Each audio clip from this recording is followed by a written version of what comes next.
नमस्कार, मैं Dilip Yashvardhan business guide में एक बार फिर आपके सामने।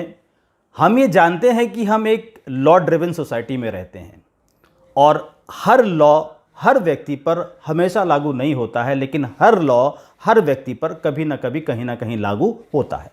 स्पेशली जब हम बिज़नेस की बात कर रहे हैं, मैं अपने बिज़नेस गाइड में मैंने पिछले कई वीडियोस में आपको बताया कि बिज़नेस सेगमेंट क्या होता है, वो कंपलसरी कंप्लायंसेस लॉ की कौन कौन सी हैं जिनके बिना आप व्यापार को शुरू नहीं कर सकते हैं। इस वीडियो में हम लोग बात करेंगे ये वो लाइसेंसेस, वो कंप्लायंसेस या वो लॉ जो आपके ऊपर बिजनेस शुरू करते समय तो शायद लागू नहीं होता है, लेकिन बिजनेस शुरू करने के बाद एक सर्टेन स्टेज पर उस लॉ की कंप्लायंस करना आपके लिए मैंडेटरी हो जाता है।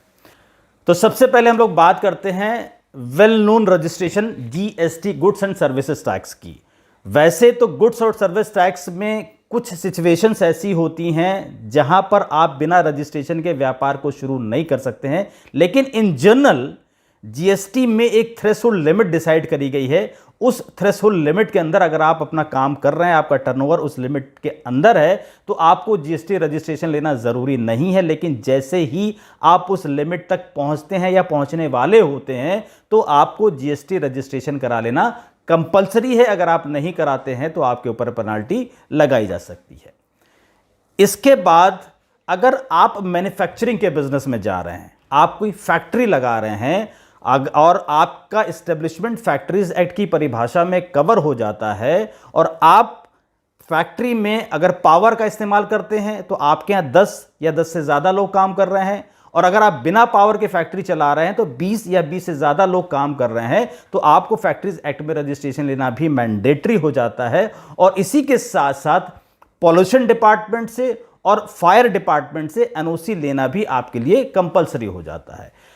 इसके बाद अगर हम लोग बात करें, आप एक्साइजेबल कमोडिटी में अगर डील करते हैं, जीएसटी में बहुत सारे डायरेक्ट और इनडायरेक्ट टैक्सेस को सब्स्यूम किया गया था, लेकिन उसके अलावा बहुत सारी ऐसी कमोडिटीज़ अभी भी हैं जो जीएसटी के दायरे में नहीं आती हैं, जैसे कि पेट्रोलियम प्रोडक्ट्स हैं, टोबैको है, इस तरह की चीज़ें अभी भी जीएसटी के दायरे में नहीं आती हैं। तो अगर आप टोबैको है, पान मसाला, इस तरह की एक्साइजेबल कमोडिटी में अगर डील करने जा रहे हैं, व्यापार शुरू करने जा रहे हैं, तो आपको सेंट्रल एक्साइज एक्ट के अंतर्गत भी रजिस्ट्रेशन लेना पड़ेगा। अगर आप पेट्रोल पंप खोलने जा रहे हैं तो आपको वैट एक्ट के अंतर्गत रजिस्ट्रेशन लेना पड़ेगा। आप कोई भी एस्टेब्लिशमेंट चला रहे हैं, लेकिन अगर आपके यहां एम्प्लॉयज की संख्या 10 या 10 से ज्यादा है, तो आपको प्रोविडेंट फंड लॉज की कंप्लायंस करना भी मैंडेटरी है। और अगर आपके एम्प्लॉयज की संख्या 20 या उससे ज़्यादा हो गई, तो एम्प्लॉयज स्टेट इंश्योरेंस के अंतर्गत रजिस्ट्रेशन लेना भी आपके लिए ज़रूरी हो जाता है।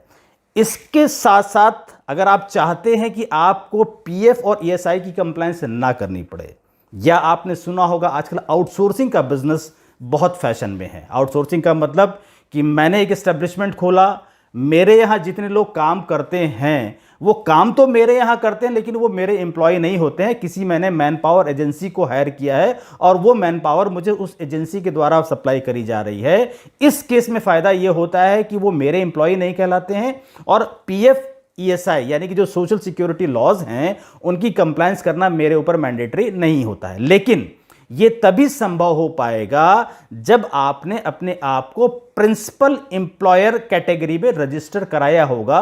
लेबर डिपार्टमेंट के साथ में प्रिंसिपल एम्प्लॉयर रजिस्ट्रेशन होता है। अगर आप वो रजिस्ट्रेशन करा लेते हैं तो आप पीएफ ईएसआई की कंप्लायंस करने से बच जाएंगे। इसके साथ साथ परमानेंट अकाउंट नंबर, ये बहुत बेसिक से रिक्वायरमेंट होती है। बिजनेस शुरू करने के लिए मैंडेटरी नहीं होती है, लेकिन जैसे ही आप बिजनेस की कंप्लायंसेस करने जाते हैं, आप कहीं रजिस्ट्रेशन लेने जाते हैं, तो बहुत सारे रजिस्ट्रेशंस अब पैन बेस हो गए हैं। आप बैंक में अकाउंट खुलवाने जाएंगे तो वहां पर भी आपका पैन नंबर मांगा जाएगा। तो पैन एक बहुत बेसिक रिक्वायरमेंट है जो आप बिजनेस शुरू करने के बाद भी ऑब्टेन कर सकते हैं। इसी तरीके से एक टैक्स डिडक्शन अकाउंट नंबर यानी कि टैन नंबर होता है, जो इनकम टैक्स प्रोविजंस के अंतर्गत आपको लेना होता है, लेकिन तब जब आपके ऊपर एट सोर्स टैक्स काटने की रिक्वायरमेंट आ जाती है। इसी के साथ साथ टैक्स एट सोर्स काटने का प्रोविजन जीएसटी लॉ में भी है।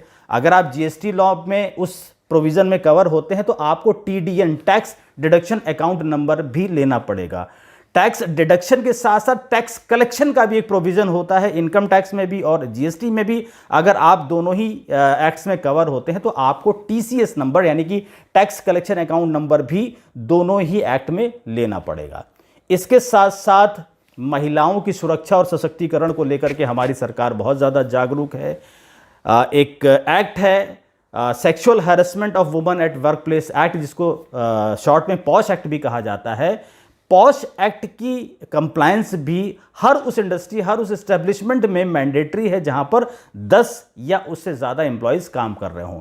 इर्रेस्पेक्टिव ऑफ द फैक्ट कि आपके यहाँ कोई महिला काम कर रही है कि नहीं कर रही है, आपके यहाँ आप कोई भी एस्टेब्लिशमेंट हो, कॉमर्शियल हो, सोशल हो, किसी भी तरह का ऑर्गेनाइजेशन अगर आप चला रहे हैं और आपके यहाँ काम करने वालों की संख्या 10 या 10 से ज़्यादा है तो आपको पॉश एक्ट की कंप्लायंस करना भी मैंडेटरी है।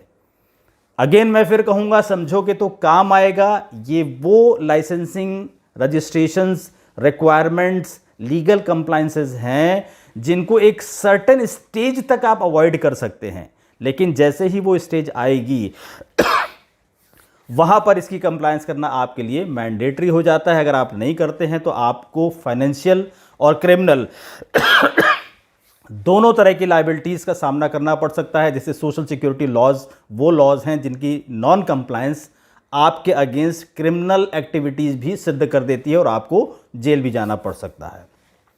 मेरी ये कोशिश है कि मैं आपको हर उस लीगैलिटी से अवेयर कराऊं जो आपके बिजनेस के लिए ज़रूरी है, ताकि आपका बिजनेस स्मूथ रूप से चलता रहे।